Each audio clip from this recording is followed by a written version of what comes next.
So this morning I gave a great applesauce recipe, one of my secret recipes, where all you need to know is you need sugar, cinnamon, green apples, and some type of food processor. Like a blender works. A $20 blender, what I have, or a cheap Navy store blender will do it. Anyways, I have another recipe for you that made me feel better and still does if I have the money to buy the ingredients.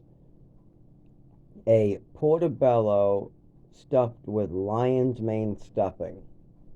So you get a giant portobello. Now, one thing to keep in mind is if you're growing button mushrooms, like for instance, when you go to a grocery store, the three mushrooms you see there are all the same species of mushrooms at different stages.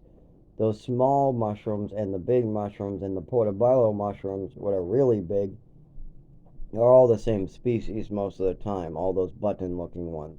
So get a big portobello, go get some lion's mane, chop up the lion's mane into little squares, about tofu type squares. They should look like little tofu squares.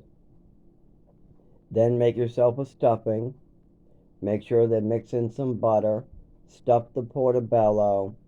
Bake in the oven. And then make sure you got plenty of butter, gravy, tomato sauce, whatever your wetness is. Now, there's millions of ways and variations you can do.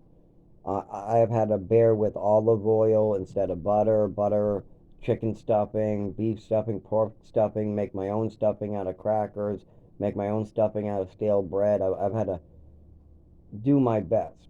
I've even had to substitute the lion's mane. But the real rules to my lion's mane stuffed portobello mushrooms is you need to have lion's mane and you need a portobello and you need to make a stuffing. That's it.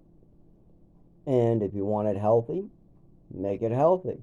If you want it deep fried, make it deep fried. It's yours.